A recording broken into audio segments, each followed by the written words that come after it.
मैं इसलिए ये बोलना चाहता हूँ कि जिन्हें लगता है कि हम यहाँ सेफ नहीं है, वो जहाँ सेफ हो वहाँ जाने का कष्ट करें। मैंने कहा ये किसी के बाप का नहीं है। और आप मोदी जी के अलावा आप मुझे एक कंटेंडर बता दो जो पीएम बनने के लायक है। कोई सेंस है इस बात की? इतनी डेवलपमेंट मैं किसी और गवर्नमेंट के साथ देख सकती थी, इतनी सिक्योरिटी कि मैं रात को 2 बजे भी अकेले निकलने की हिम्मत कर सकती हूँ। आधी आबादी का तो पता नहीं, लेकिन हम लोग अपने आप को सेफ नहीं सोचते, हमारे बच्चे हम सेफ नहीं सोचते।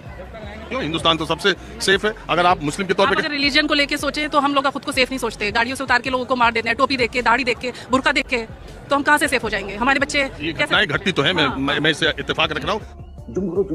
सर मैं आपसे ये पूछना चाहता हूँ, जब आप कहते हैं कि ये एक डेमोक्रेटिक कंट्री है, जब एक न्यायपालिका का जज लोया साहब की एक मृत्यु हो जाती है और जो कि सीबीआई की जांच के जज थे, यानी कि सीबीआई की जो जांच चल रही थी जिसमें अमित शाह जी जो हैं वो मुख्य अक्यूज्ड थे, उनकी एक ऐसी परिस्थिति में जांच हो जाती है जिस पर मीडिया को बात करनी चाहिए, तब आप जाके मंदिर यहीं बनेगा, मस्जिद यहीं टूटेगी, आप इस तरीके से लड़ रहे थे। हेलो दोस्तों, आज का वीडियो बहुत ही जबरदस्त होने वाला है। जब पत्रकार को अंधभक्त ने बोल दिया जिसको हिंदुस्तान में नहीं रहना है वो पाकिस्तान चला जाए, तो अंधभक्त को पत्रकार ने वहीं पर पेलने लगा और दौड़ा दौड़ा कर मारने लगा। तो आइए पूरा वीडियो देखते हैं, बहुत ही मजा आने वाला है।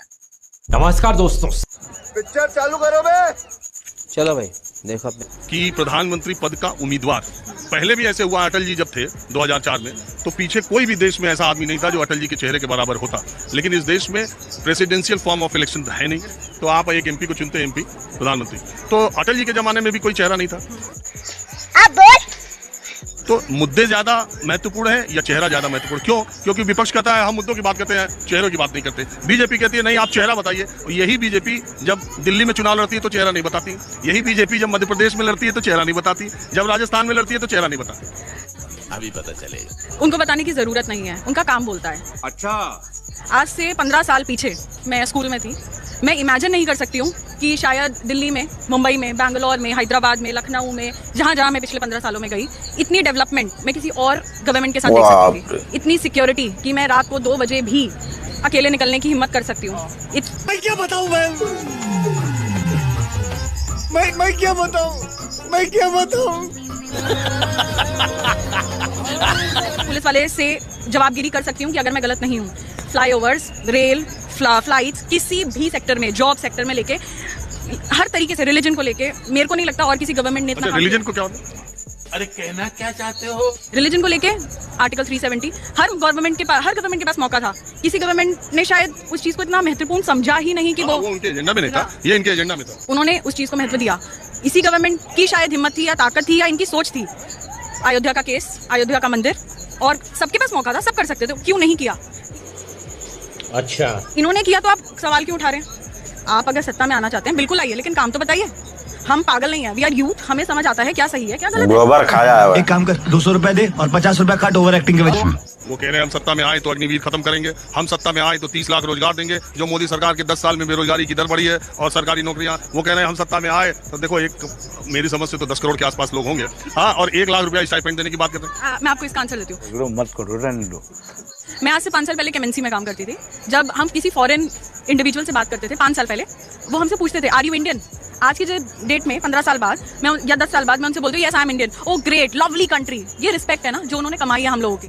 मुझे क्रेडिट नहीं चाहिए के लिए हम फोन पे बैकएंड पे हम लोग रहते हैं। वो नहीं, ये जो बोल रहे हैं ना 30 लाख जॉब्स हैं क्योंकि प्राइवेटाइजेशन हो रही है। अब लोग जानते हैं हमें, इंडियंस आर समवेयर। आप सबके पास मौका है, सब कर सकते हैं ना, वो क्यों नहीं, उन्होंने क्यों नहीं किया? मतलब आपके कहने का मतलब कि 10 साल पहले हिंदुस्तान की कोई इज्जत दुनिया में नहीं थी और अभी जो कुछ भी इज्जत हुई है वो मोदी जी की वजह से ही हिंदुस्तान को देश में जानते हैं दुनिया। Good question. इज्जत थी, लेकिन सिर्फ बड़ी है। सिर्फ 5 जने इज्जत करे वो इज्जत नहीं। जब 5 लाख जने उस चीज को बोले ना, oh Indians very nice, you must be somewhere, you must be something. तो आप अपनी बेटी के विचारों से कितना इत्तेफाक रखती है? बिल्कुल बिल्कुल, उन्होंने ही सिखाया। अच्छा, तो देश की आधी आबादी क्या सोचती है? आधी आबादी का तो पता नहीं, लेकिन हम लोग अपने आप को सेफ नहीं सोचते, हमारे बच्चे हम सेफ नहीं सोचते। क्यों? हिंदुस्तान तो सबसे सेफ है। अगर आप मुस्लिम के तौर पे अगर रिलीजन को लेके सोचे तो हम लोग खुद को सेफ नहीं सोचते। गाड़ियों से उतार के लोगों को मार देते हैं, टोपी देख के, दाढ़ी देख के, बुर्का देख के, तो हम कहाँ से सेफ हो जाएंगे? हमारे बच्चे घटनाएं घटती तो है। मैं इससे इत्तेफाक रख रहा हूँ।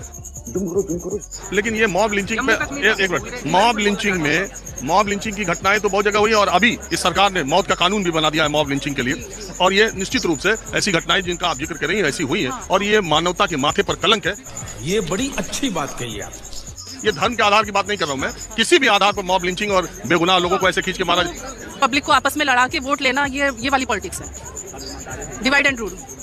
आपको लगता है कि देश की राजनीति ने लोगों के भीतर एक दुराव पैदा किया? यस है। मेरे अपने फ्रेंड्स मुझसे अलग हुए हैं।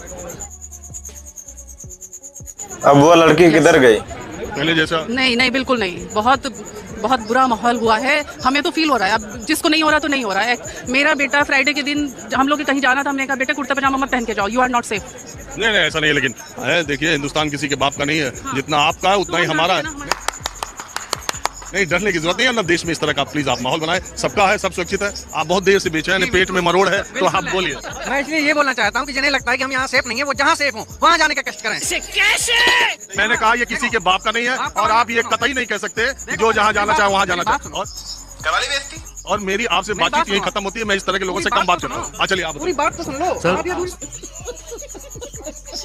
सर मैं आपसे ये पूछना चाहता हूँ, जब आप कहते हैं कि ये एक डेमोक्रेटिक कंट्री है, जब एक न्यायपालिका का जज लोया साहब की एक मृत्यु हो जाती है, और जो कि सीबीआई की जांच के जज थे, यानी कि सीबीआई की जांच चल रही थी, जिसमें अमित शाह जी जो हैं वो मुख्य अक्यूज्ड थे, उनकी एक ऐसी परिस्थिति में जांच हो जाती है जिस पर मीडिया को बात करनी चाहिए, तब आप जाके मंदिर यहीं बनेगा, मस्जिद यहीं टूटेगी, आप इस तरीके से लड़ रहे थे।